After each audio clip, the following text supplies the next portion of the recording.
Hello, everyone.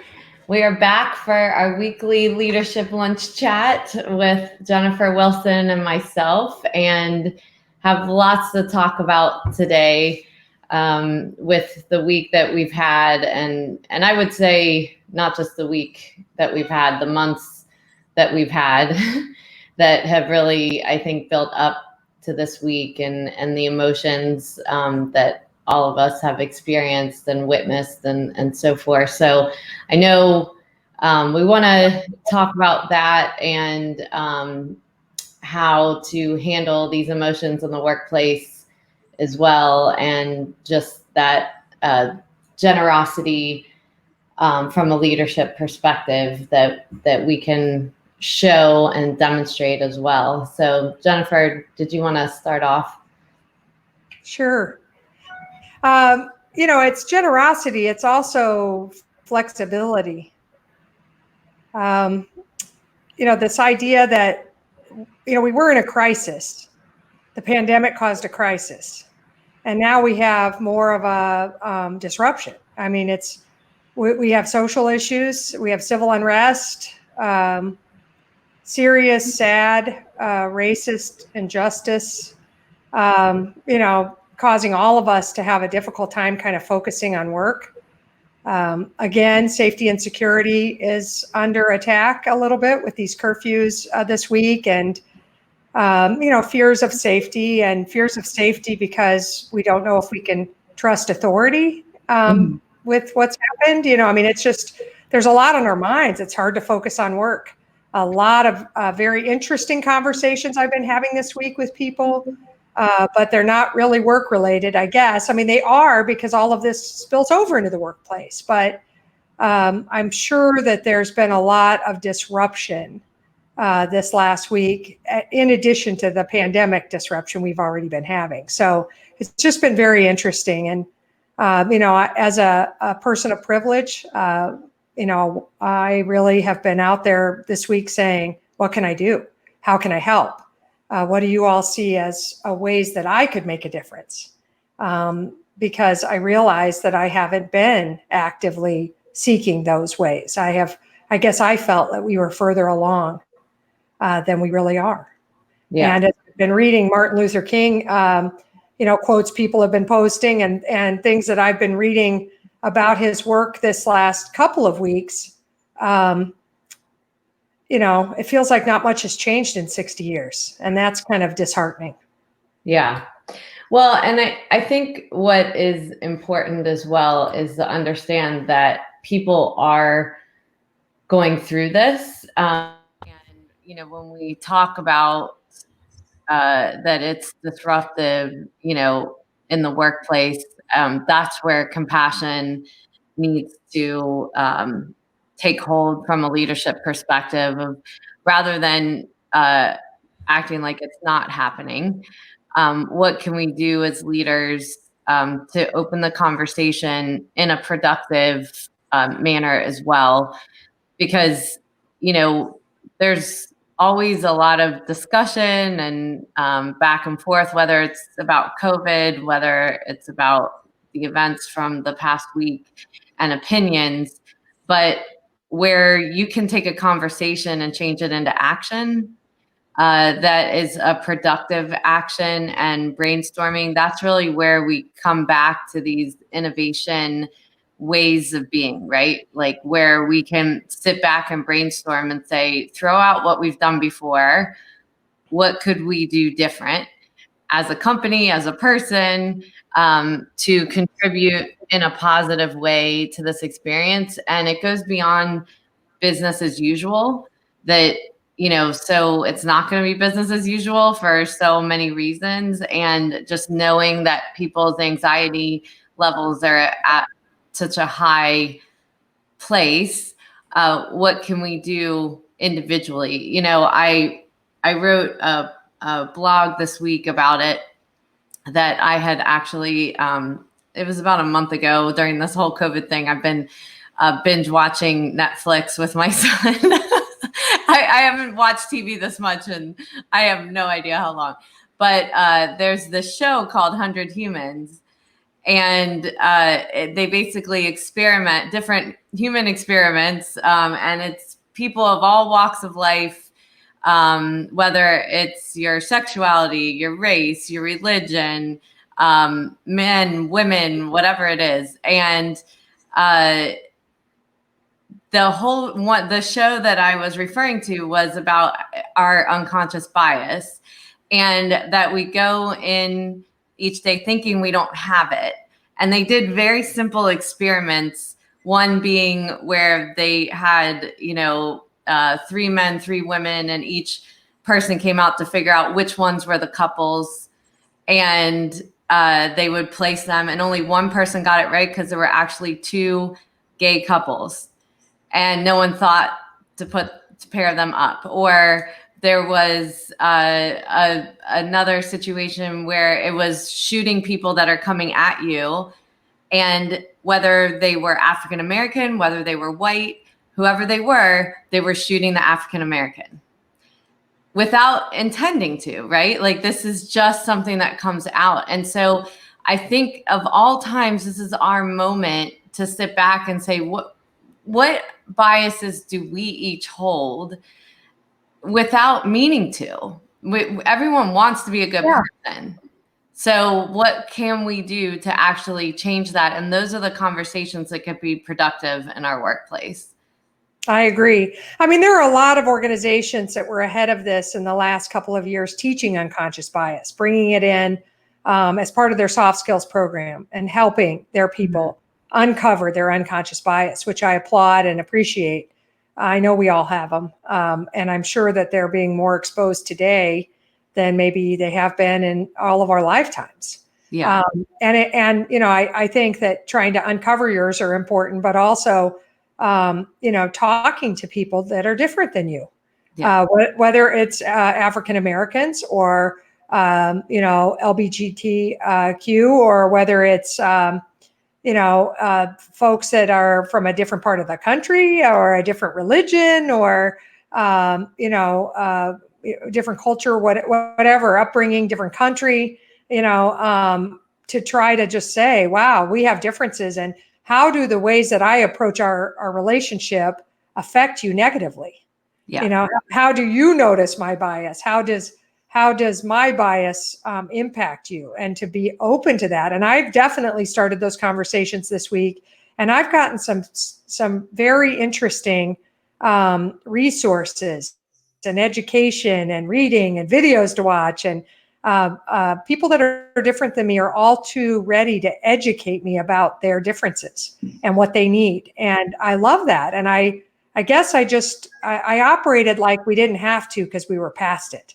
And that is a bias all by itself. It's a bias of denial or I don't know what it is, but I have really appreciated getting those resources and have started doing more reading, in particular with African American friends and and family members. I have people in my family that I've never engaged in the racial discussion with, but our races are different. And when I talk to them about it, they're like, "Yeah, thanks, Aunt Jen. I'd like to engage you on this." And so I think that's if anything that's come of this last few weeks, as we've had several of these encounters. And very negative, unjust, scary violence actions, just starting to talk about it. It's amazing that they're ready to talk about it. And I was just business as usual, buzzing along, thinking everything was fine, which is sad, really. Yeah. Well, and I think it's really important when we have these conversations, we come with an open heart, that we're not applying our own stories to it. A lot of times the problem is when we do open up conversations to ask people their experiences, we immediately start bringing in our own stories and sharing our own experience and interrupting the flow of what someone really needs to get out. And there is something where you come with an open heart, you come in love, you come with empathy. And if we're going to try to open the conversation in our workplace and make sure that people are feeling comfortable, or that they feel safe to speak up, then we really have to show that that open heart conversation, and that we're not afraid of feedback that might not be what we want to hear, and or that there's not penalty for giving feedback that we didn't want to hear, and then someone feels scared that they gave the feedback that they did. So it's important to put boundaries and give some parameters for a conversation to occur. Yes. So that everyone feels safe in that conversation, and that you're basically saying, I'm not going to respond. I'm not going to say anything while you talk. So don't take that as offense.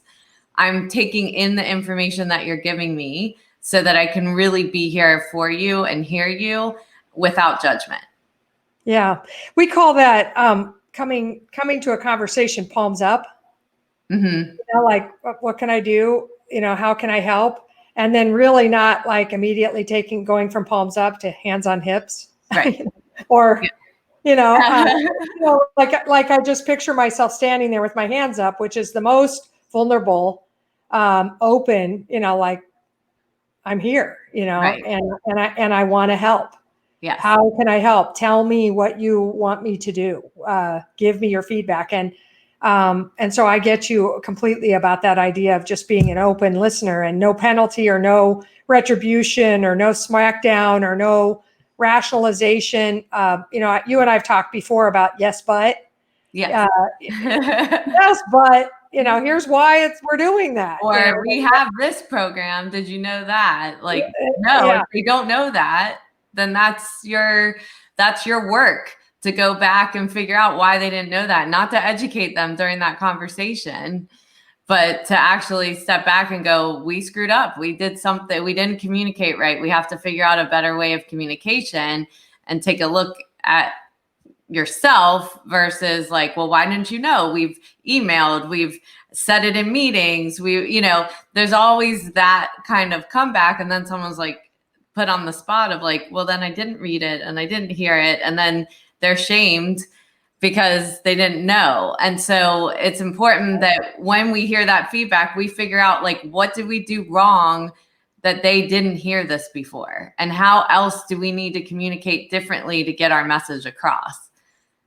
Well, and the other thing is, you know, if we're in a business together, there are classically in public accounting, multiple partners, right? So multiple leaders. We need to circle the wagons on leadership and on operational leadership too, our IT, HR, you know, firm administrator, if we're big enough to have those folks. And we need to get on the same page about how we're going to behave during this. Yes. You know, I said earlier, it could feel sort of hopeless or disappointing that we're 60 years after Martin Luther King and we're still having the same conversations. But, you know, we could also be extraordinarily hopeful that all of this disruption is happening. You know, you could say, gosh, there's a lot of jokes about 2020. I want to give this year back, or this year is lost, or whatever. But maybe 2020 is going to be this enormous breakthrough year where all the disruption we've thought would come over the next 10 years is going to come in 10 weeks or 10 months. Right. And so that could be very hopeful, you know. And so getting the leaders on the same page so that we ask similar questions and that we respond with consistent open listening and no smackdown, no interruption of the feedback, and that we allow feedback from all parties, that we're not just saying, hey, let's hear from our African American folks. That's important, crucial.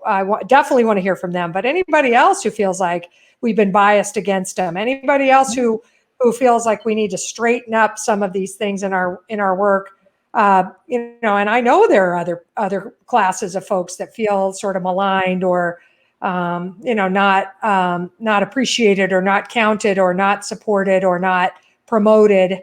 Not advocated for, all those things, whatever it is, to just sort of open it up to everybody. Hey, how could we be more inclusive? How could we be less discriminatory? How could we be a more just and fair firm, and to really be open to wherever that feedback comes from, we don't have to do it all right away, but at least we should, like, right now, the wound is open. Let's clean it out completely. Let's not try to sew it up and patch it up and pretend it's not there again, which is apparently what we've been doing for some time now, which is why we don't have change, the kind of change we need. Well, and it takes practice. And so when you're going to lead these conversations, you should shadow the conversations before you go out with your staff to have them as well, or bring in someone independent to help you. But it's important to practice the conversation so that with your peers, you could say, oh, well, your body language when you just said that might have given off something to someone that they might be afraid to answer, or remember here, don't speak and be open. So do it in a safe place with other peers so that you can just practice how to have this conversation. Just talking about what you just said, I remember the first time I met Kimberly Ellison Taylor. So Tom Hood set us up at lunch to talk, and we were, talking nonstop. And one of the things we were talking about, and this was probably 4 or 5 years ago, was about prejudice. And I was talking about, so I'm Jewish, and starting out in the accounting profession, it was really hard where I lived, where there were clients that were definitely prejudiced, anti-Semitic, and would say things against Jews. And I had, my manager saying, don't say anything. You keep your mouth shut.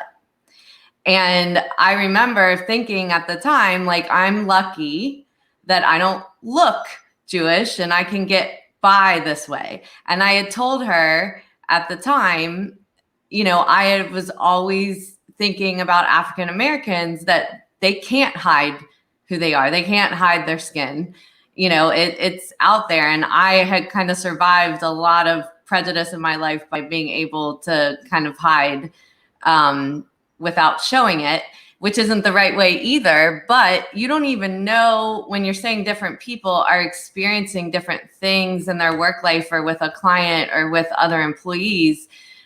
They could be, homosexual. They could be whatever. People don't know everything about everyone. And so everyone is experiencing something internally that when you don't ask the question, you're not sure, because you're not walking in each person's shoes every day to know what they're actually experiencing and what they're harboring and holding inside to show up at work each day. Yeah. And first, I'm sorry that you encountered that prejudice. I'm totally disgusted that you were told to be quiet. I feel sad that you feel like you have to pass for something else. That's sad to me. Yeah. And so I'm sorry about that. I have been fortunate to be white and Episcopalian, whatever, I guess, but I'm female. Yeah. But I also have kind of a dominant personality, and I have literally I was introduced once by a managing partner to his partners as Jennifer is a man in a woman's body. So boy. So she's okay. We can say whatever we want with her. And I was like, huh, okay. So I guess I've been passing too, as a guy.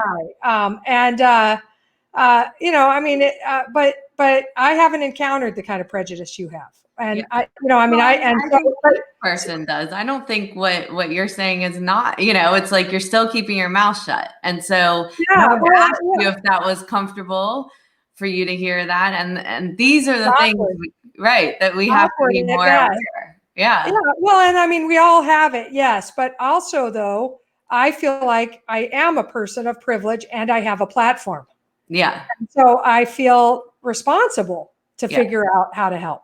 Yeah. You know what I mean? Like, I'm 100% committed that we not stand here 60 years from now and have the same conversation. This should not even exist. This should be gone, completely. Yeah. Instead of like being afraid of the differences, we should be celebrating them. We know how awesome a diverse team can be. We know how much better it can be than a homogeneous one in terms of innovation and creativity and ability to break through problems. And So, we just can't be here again. And I'm certainly trying to figure out, what am I supposed to do about it? And I just want to say that I think I speak for both of us. Mhm. Anybody listening to this now live or in replay, if you have ideas for me and for Amy, and maybe we have a different thing each of us could do, what could I do? What can I do to help you? Whatever it is, what could I do for you to not have this kind of unjust feeling, or having to pass, or being quiet? What can we do about that together? How can I help? And I think that's the beginning, right? That's the start of how can I help? And if we come together in peace with an open heart and really ask that question from an authentic place and mean it, and how we're going to take those actions forward, I think, it's a step, right? In whatever direction in our workplace and our personal life. So anyways, we're out of time. Again, we never have a lack of things to talk about. So want to thank you for being on today. Is there anything you wanted to end with, Jen? I think we don't know what we don't know. So just educating one another, being willing to learn, open and listening. I know I don't know what I don't know, so I'm open. And I'm just grateful, Amy, for all this opportunity to process ideas and challenges with you, and for our listeners, as our little audience is growing. Thank you all for participating with us, and please give us some feedback. Thanks. Yeah, great. Thank you. Talk to you next week. Thanks.